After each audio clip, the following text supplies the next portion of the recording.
Everyone. I am Kenro Kusumi. I'm Senior Vice Provost and Dean of the College of Liberal Arts and Sciences, the College. And we are incredibly excited to welcome you to the College Leaders 2025 Awards Ceremony. So some of you, to provide historical context, the College Leaders program began back in 1997.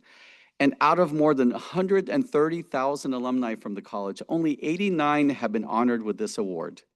So the college leaders represent a global network of alumni from the humanities, natural sciences, and social sciences who have established successful careers and made a difference in their communities. We have some of our past college leaders with us today, joining us both in person and virtually.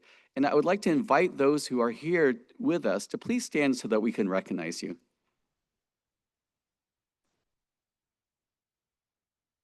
Okay. Okay. I thought we had someone, but yes. No. Obviously, our college leaders serve as exceptional role models. Today, we are also here to recognize our 2025 College Leaders honorees from each of our 3 divisions, as well as 146 student leaders identified by faculty as the top of their class out of over 31,000 students in the college. So we'd like to thank the chairs and directors from our academic units, our schools and departments, who are here to support our students in receiving this honor for their hard work and achievements. Could I ask our chairs and directors who are present to please stand and be recognized?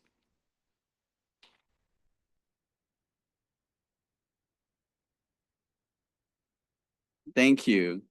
So now we have the honor for hearing directly from our 2025 college leaders who will discuss key experiences at ASU that shaped their lives, what a typical day in their current busy careers looks like, and what qualities they think make for a very strong leader. So the college deans will help to introduce each new leader, and we'll begin with Dan Cox, who is Dean of Natural Sciences. Dan?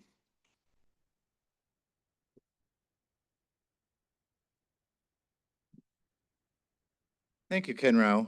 It's my distinct honor to welcome our college leader for the natural sciences, and that is Kathryn Helgaas Burgum. So Kathryn served as the First Lady of North Dakota from 2016 to 2024. And as First Lady, Kathryn led innovative initiatives to eliminate the stigma of disease, of the disease of addiction. Under her leadership, the stigma of addiction was reduced by 20% in North Dakota. Pretty impressive. In long-term recovery from alcohol addiction for over 23 years, she continues to share her personal story and encourages others to do the same so that we can normalize the conversation around chronic, relapsing, and if not treated appropriately, the deadly disease of addiction. Originally from Jamestown, North Dakota, Kathryn is a proud 1985 graduate of ASU with a degree in textiles and clothing and business. She also earned her MBA from the University of North Texas.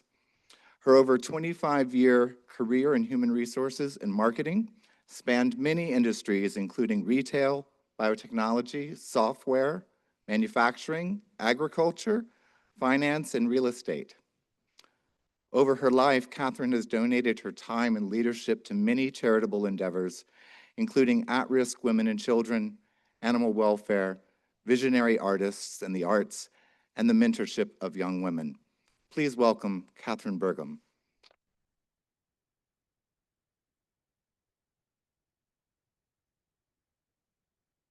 Well, good evening, and I am so grateful to be here with you all. Thank you all for being here and taking time out, and congratulations also to these amazing other winners, as well as all the students.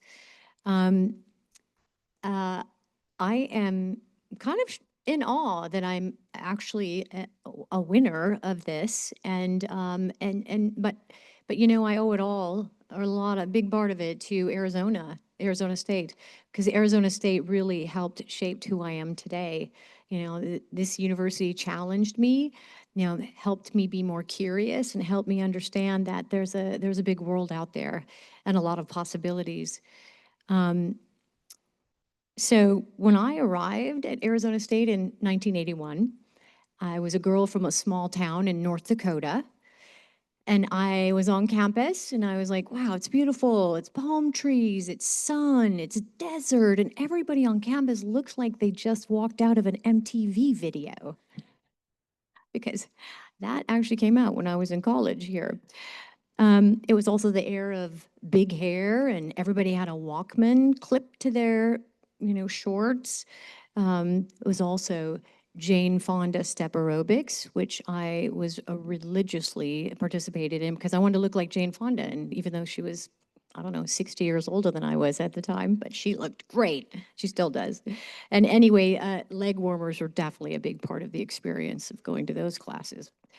I'd walk around campus and it was, you'd hear Billy Idol and Duran Duran and The Cure, and we were new wave dancing at a place called Devil House. Does anyone here remember Devil House? Ah, okay, so some people. Yeah, the thing they had back then was, I think they had 10 for 1 happy hours. So anyway, but the other thing that happened was, everybody was running around campus in neon gear, neon tank tops and shorts and headbands, and I was definitely one of those people, and it was a total vibe. But back then it was a very vibrant, energetic campus, and coming from North Dakota, where the winters were endless, it was a fabulous place to be. I thought I'd stepped into another world. And so I majored in textiles and clothing and business. And one of the, I had a really great career counselor. And one of the things that was part of that program was a very competitive internship program. And I, really before at that point in time, I had been studying for a while and been here on campus. And I think that I would have been more like, oh, I would never be chosen for that. I wouldn't have had the confidence. I wouldn't have had, the courage. But I decided to apply for it, and it was super competitive. It was with Neiman Marcus in Dallas. It was also, I would have been afraid to, move somewhere I didn't know anybody, live in a new city. And I was actually chosen for that internship. So that really helped create the opportunities for me to consider being more courageous and trying new things in the future. I was also on the ASU Film Committee. We chose all the movies for the campus theater. I also was a quarterback for the women's flag football intramural team, and I played women's rugby when I was here at ASU, but that didn't last very long. That was very rough, but I I learned a lot about teamwork and commitment and those kinds of things. But the thing I minored in here was partying, because Arizona State was a top 10 party school across the nation. So believe me, that was a big part of my life here, and I will tell you more about that in a minute. But I still got good grades. I graduated in 4 years. Then I got an MBA, as you heard about. But then my life took, a really different path. And so today I stand in front of you as a woman in long-term recovery for over 23 years from alcohol addiction. Thank you. But I'm standing here today grateful and have a lot of strength. But before that, I carried a lot of that in shame for a long time, along with millions of other people who were in my same shoes. Then my husband, who's here today, his name's Doug Burgum. He's right here. Thank you so much for being here.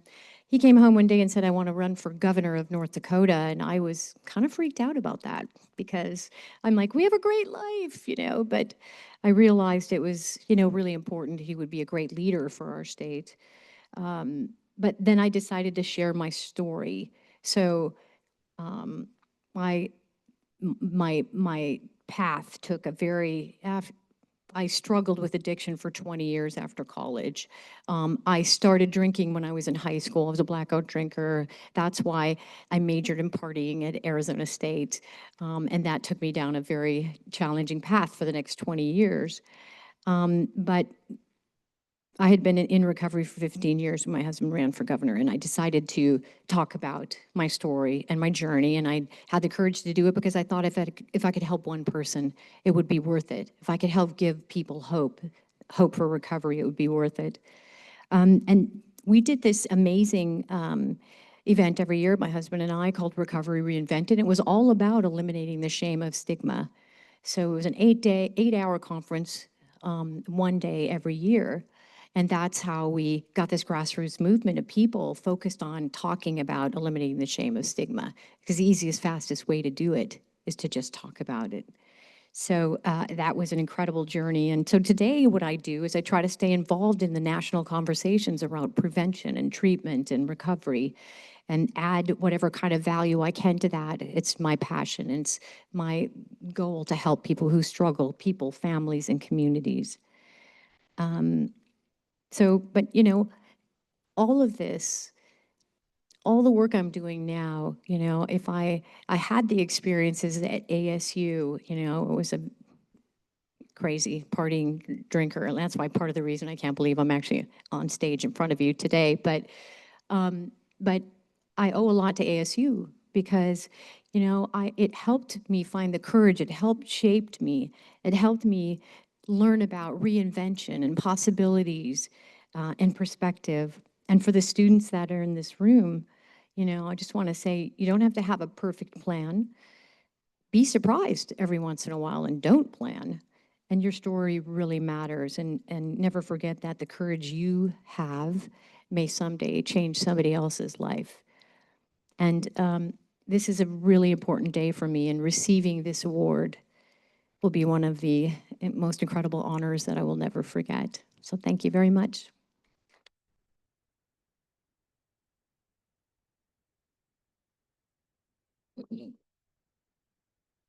Thank you very much, Kathryn. And if you could come up, we have a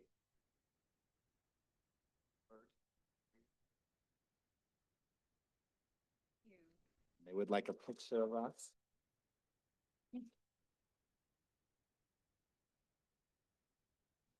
Fantastic.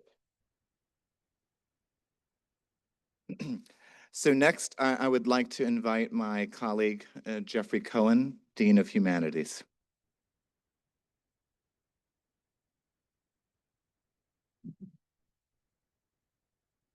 Hi, everyone. It's a pleasure to be here, but my favorite part is looking out and seeing our student leaders. You're the future, and when I see your faces out there, I know how bright our future is. So thank you for doing everything that brought you here today. But today, it is my great pleasure to introduce Larry Johnson. Larry is our honoree for the humanities. He is the retired CEO and chairman of the board of a restaurant called Fogo de Chão. Maybe you've been there. Yeah, that nobody walks out of there hungry. Larry received his BA degree from Arizona State University and his JD from Southern Methodist University. His career began as a corporate attorney with the international law firm of Baker McKenzie, first in Chicago and Rio de Janeiro, and eventually he launched the firm's office in Dallas. Worked and lived in Brazil for over 25 years and gained an appreciation for the country's people, culture, speaks fluent Portuguese because he studied here at ASU and learned it well with our amazing faculty. And upon experiencing Fogo de Chão for the first time, he fell in love with the very distinguished food preparation that they do. He earned his way to founding partner of Baker McKenzie, served as outside legal counsel for the restaurant, worked collaboratively with family-owned business owners, built out all kinds of interesting corporate tax, immigration, supplier structure. He walked us through it. He changed immigration law as part of his work. His determination to position Fogo's business to thrive not only in the US, but across the world really set him up to take over as CEO, but set him up for great success, bringing the restaurant from only 11 in 2007 to the over 100 that there are today. He's taken Fogo's pioneering hospitality concept to a global stage where it's continuing to do well. Now, he retired as chairman of the board in September of 2023.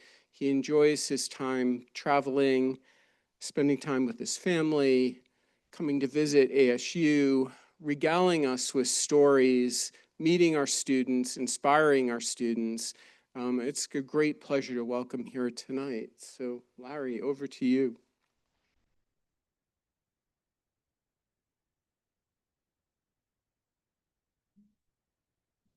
Thank you for a very kind introduction. It is really a privilege and an honor to be here. I commenced my college journey here at ASU for two reasons. I wanted to go to college. I was given a four-year scholarship, and I wanted to be a lawyer. And I believed that I could do that, and I believed that I would be able to have that career for the rest of my life. Well, sometimes we get our plan together and we have the journey and we think we're done. Fortunately, that was not the case. There's a common thread here in the questions that we were asked to address, and it's Portuguese, Portuguese, Portuguese. I have a unique quality with languages. In addition to getting my degree in political science, I got minors in Portuguese and Spanish. And I remember the years at ASU and then subsequently, especially at SMU Law School. Why in the world would you waste your time learning these languages? And I said, well, I enjoyed them. 4 years of Spanish, 4 years of Portuguese. So, when I look at key experiences and every step in my career, Portuguese has entered into it in a very significant way. In terms of key experiences at ASU, education, opportunity. I also discovered something when I was going to college here, and that was I was curious enough to get to know my professors. And I was pleased to discover these were nice, normal people for the most part, and you could approach them. And that was a lesson that I took with me through law school, through my career at Baker McKenzie, and my career at Fogo. Why?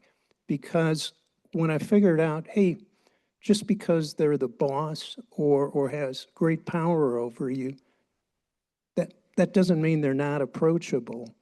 And that was a huge advantage for me in all the phases of my career. Don't be afraid to talk to people.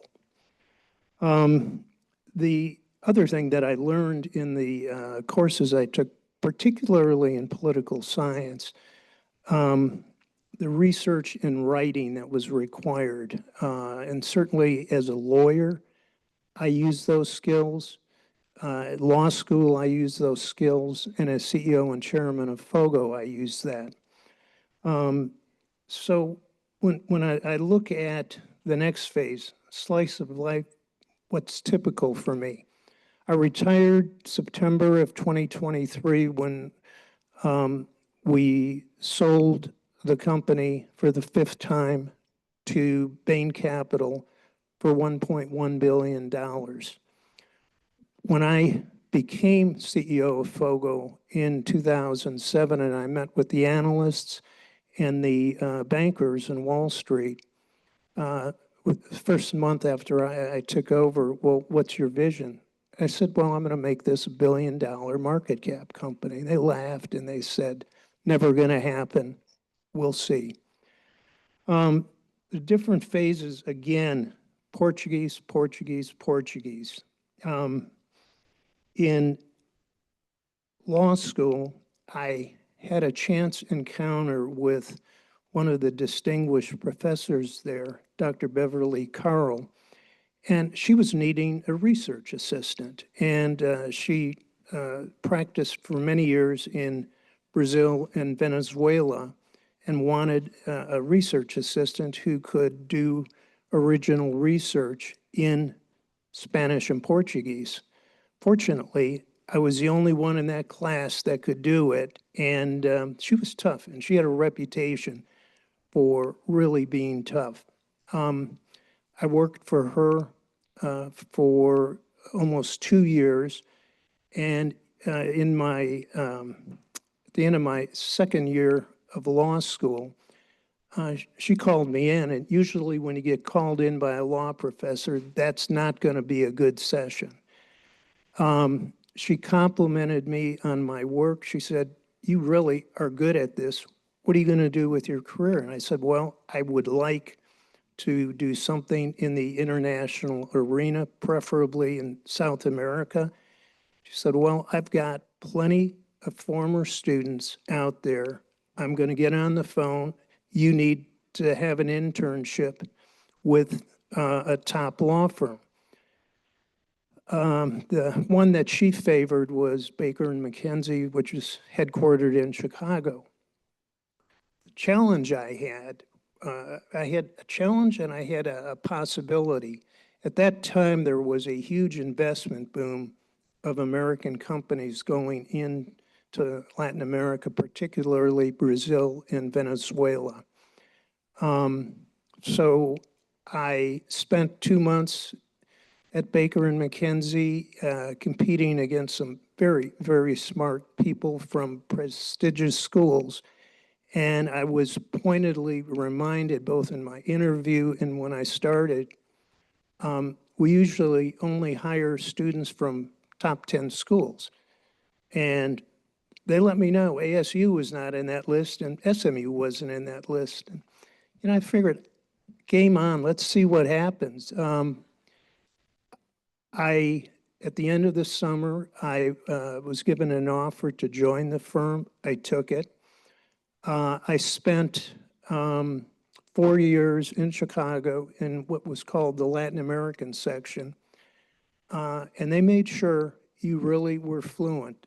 You had to do your research in Spanish and Portuguese. You had to do your written work product in Spanish and Portuguese. And you had to conduct your daily business in Spanish and Portuguese. Fortunately, at that time, there was probably 5 lawyers in the U.S. who were fluent in Portuguese. So they overlooked ASU and SMU. We then had the opportunity to spend a couple of years living in Brazil. And prior to that, I would travel there, but we needed to be there because there was so much work and U.S. clients preferred to work with U.S. lawyers. We learned at that time that we really had a 2-year full immersion in the language. Carla did not speak Portuguese when we got there, but you know what? When you have a 1-year-old and you're going to have a baby in Brazil, you learn fast. So we made great use of our time in Brazil, came back to the U.S., and then subsequently I was given the chance to open the Baker office in Dallas. I was in charge of that office. When I started it, we had 4 lawyers. When I took early retirement in 2007, we had 88. And in the interim, was able to meet, I had a lot of oil industry clients from my time in Brazil because that was the first oil boom there. But the big thing that we were able to do, this is crazy, God bless first President Bush. He used to go to Brazil. He was a rabid fan of Fogo. And he encouraged the founders, who at that time, there were 3 Fogos in Brazil, Sao Paulo. He encouraged them to come on to the US. Americans will love you. 8th grade education, these guys, President of the US says, go to Texas. They showed up. One problem. There was no lawyer other than me in Texas at that time that was fluent in Portuguese. They came up to Dallas, and I have described it to a number of people. This is like meeting the Martians when they land on Earth. Great people, great concept. And I believe that their idea of success, one restaurant, 3 million in revenue, and call it a day. And I said, look, this is America. We have so many opportunities. You have to have vision. And they put me to work. And I developed the corporate planning, the tax planning, the immigration planning. And I believe that we were doing something that people thought was impossible. 2006, we did our first private equity deal. Part of the requirement was they get a real CEO. You had to be acceptable to the PE guys. You had to be acceptable to the founders. You had to be acceptable to the general managers who had a lot of power.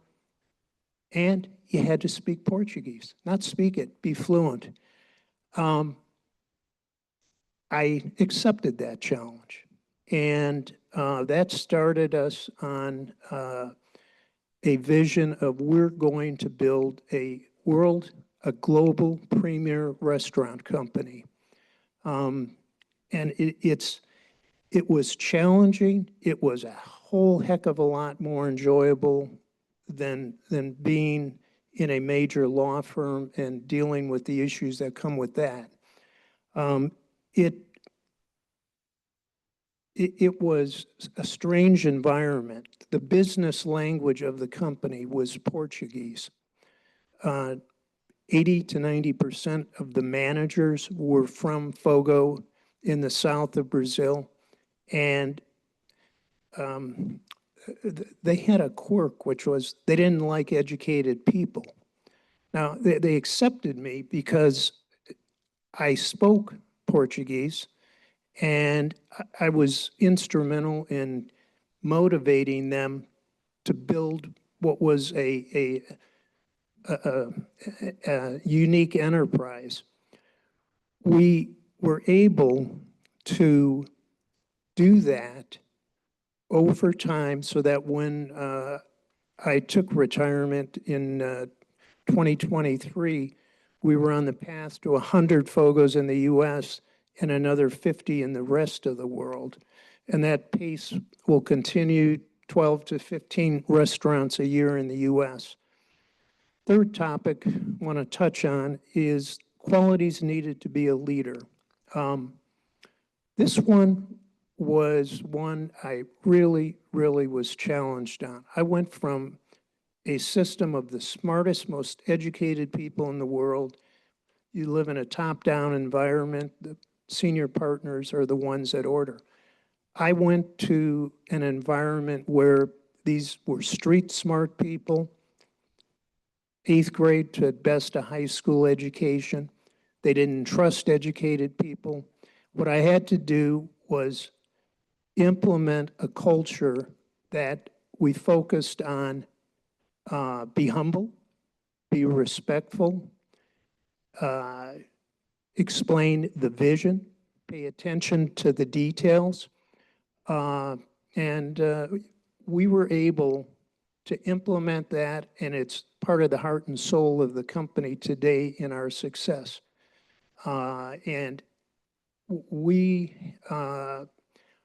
have done something that really is incredible in the context of hiring people who really don't have opportunities, and the financial rewards that we have been able to bestow on our employees and what they've earned. I think any of you who've been in a Fogo, it's for real. If we got on a plane and went to Rio or Sao Paulo, you'd get the same experience as you get in the US. But it started at ASU. It started with the foreign language department and professors who encouraged me, even with all the criticism and the derision about why are you wasting your time? You know, that's the best time I spent. We're fortunate. I am happy that Carla and our family was willing to put up with the journey and the adventure. And I will confess, I'm making up for lost time. Kid visits and grandkid visits now. because in both those careers, I lived on airplanes and there wasn't a lot of vacation time or free time, but it all worked out. Thank you to ASU.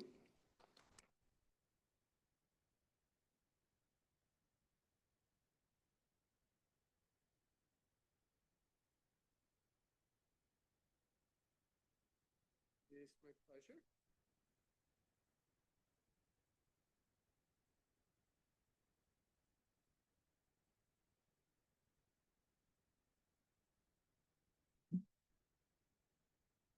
I feel like we should warn our award recipients not to run with those awards. They're really sharp. You could hurt yourself.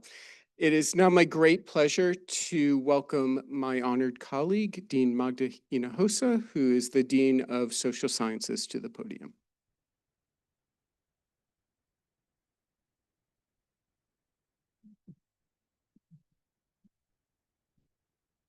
It is my distinct pleasure this evening to be able to introduce our college leader for the social sciences, Judge Bonnie A. Bulla. Judge Bulla is currently the Chief Judge of the Nevada Court of Appeals. She was appointed to the Nevada Court of Appeals by Governor Steve Sisolak in 2019, becoming only the fourth person to serve on the court since Nevada voters approved its creation back in 2014. In November 2020, she was retained by the voters, and in 2022 was elected to serve a 6-year term, which began in January of 2023. Judge Bulla is a native. She was born here in Phoenix, Arizona, and graduated summa cum laude and Phi Beta Kappa from ASU in 1984 with a BS in economics. She received her law degree from the ASU College of Law, which back in the day was this building. Now that is the Sandra Day O'Connor College of Law in downtown, but she received her degree from the ASU College of Law back in 1987. For over 19 years, Judge Bulla was in private practice, handling complex civil cases, including those that often involved professional negligence. Before joining the Nevada Court of Appeals for 12 years, Judge Bulla served as the Discovery Commissioner for the 8th Judicial District Court in Clark County, Nevada, resolving a high volume of pretrial discovery disputes in a wide range of civil cases. Over the course of her 37-year legal career, Judge Bulla has been president of the Southern Nevada Association of Women Attorneys and of the Howard D. McKibben chapter of the American Inns Court. She has also held the offices of clerk and speaker of the American Bar Association Young Lawyers Division. She served as a member of the Nevada Supreme Court Nevada Rules of Civil Procedure Committee, and most recently served as a member of the Nevada Rules of Appellate Procedure Commission to revise the Nevada Rules of Appellate Procedure. Please help me in welcoming Judge Bulla to the stage.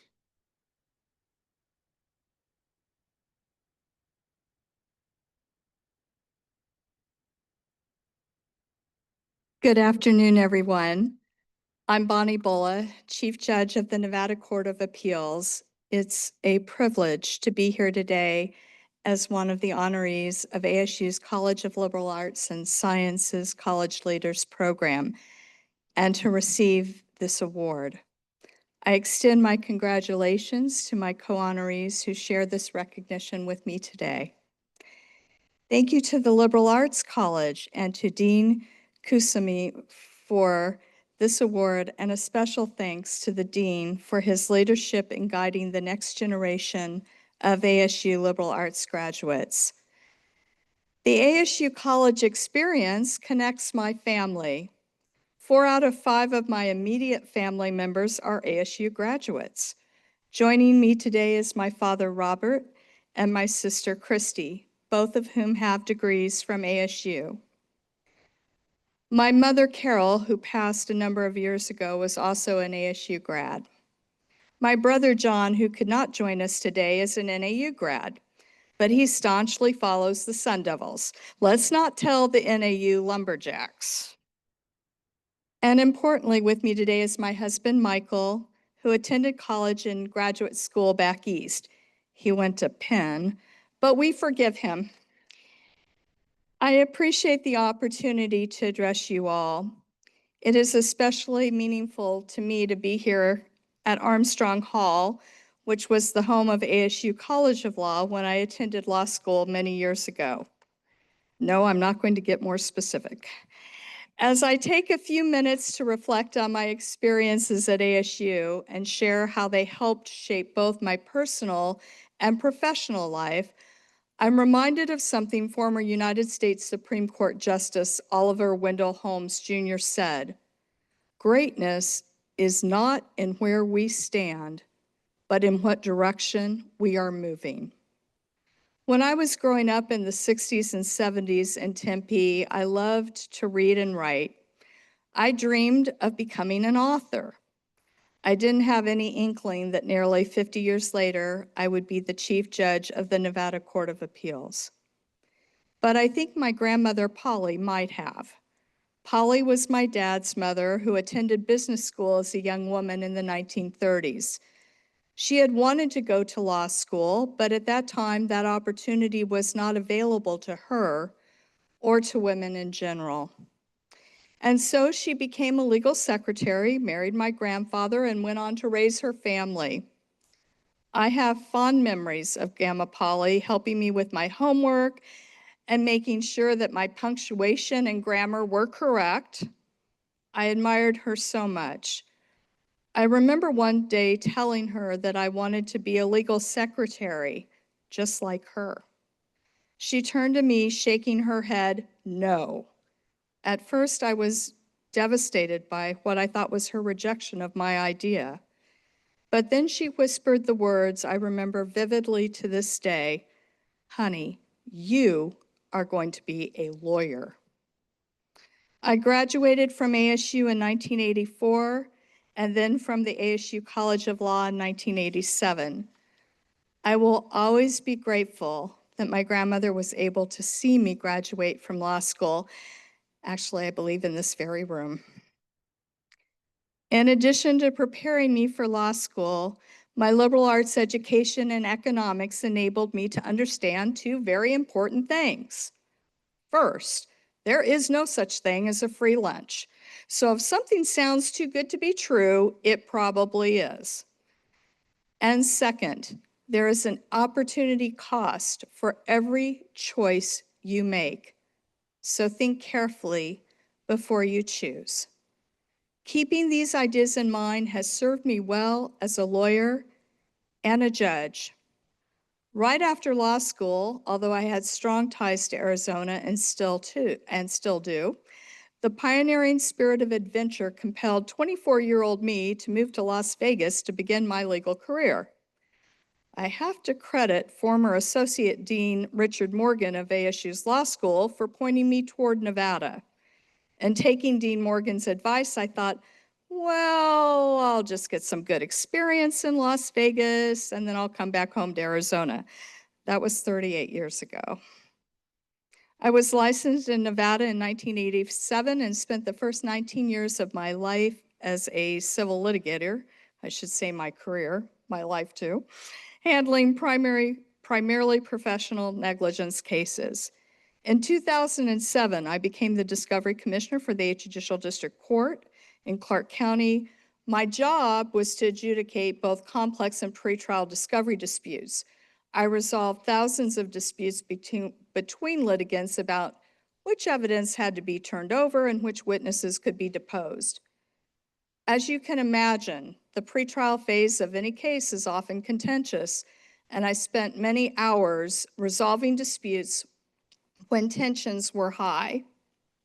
After serving as Discovery Commissioner for 12 years, as was indicated, I was appointed by the governor to the Nevada Court of Appeals in 2019, and my current term I was elected to in 2022 is a 6-year term, and then I became the chief judge of the court at the beginning of this year, affectionately known as Chief Bulldog by my staff.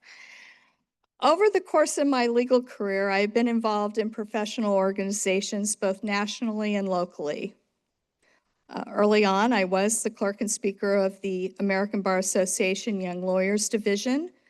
During that time, I had the privilege of interviewing Justice Sandra Day O'Connor at the Supreme Court of the United States. As many of you know, Justice O'Connor was a proud Arizonan, and now her legacy lives on at ASU. I was so fortunate that my time in the Young Lawyers Division allowed me to make lifelong friends, and we still call ourselves young lawyers. Since those days, I have continued to be active in leadership positions in my profession. Based on my experience, I'd like to share some traits that I believe make a good leader. Have compassion. A leader should care about doing right by others, particularly those who are depending on you for direction and guidance. Stay positive, but acknowledge the seriousness of any given situation. You can't sugarcoat everything.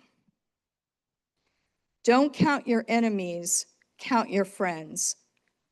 Winston Churchill said, "You have enemies? Good. It means you stood up for something sometime in your life." I'd like to modify that. You have friends? Good. It means that you value people and are willing to help others. Always remember to count your friends. Be curious, not judgmental. Be open-minded when making decisions. Listen to others. Crucial to being a good leader is being a good listener, because we learn from others with whom we agree and from those with whom we may not. Don't be afraid to make a decision. And if the decision you make doesn't work out, don't be afraid to admit it. But don't give up. Explore other options. Being a good leader means you keep working to solve the problem, no matter how difficult. Be authentic. Be yourself. I will often tell young lawyers, don't try to be Harvey Specter or Matlock. If you don't know who those are, Google them. Because that isn't you. We all relate to people who are down to earth, or that, in modern terms, are not AI generated. Have a grateful heart for the blessings you have been given and for the love and support of those around you. A grateful heart can weather many a storm. On a final note, I greatly value the public education I received at ASU. I wouldn't trade it. It helped me become who I am today, and I know it will benefit me moving forward. Again, thank you so much for this honor. I wish each of you much success as you move forward in your own journeys. Thank you.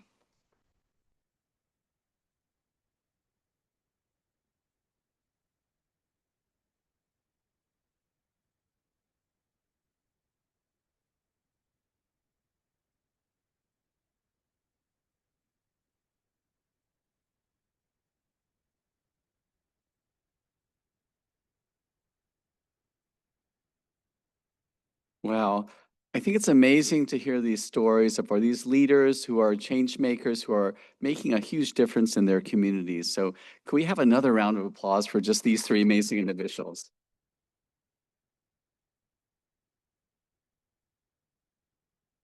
So it is now my pleasure to recognize the 2025 student leaders. So we expect you to be here on this podium in 2060 or something like that, right? Every year, each unit of the college selects 10 students for their achievements in academics, extracurriculars, and other positive contributions. So we are thrilled to have you join us this evening, and would like to ask you to stand so we can recognize you.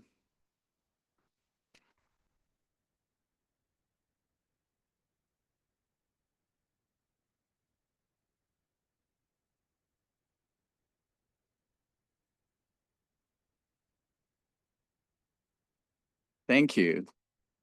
So each student leader will be emailed a digital certificate for this recognition.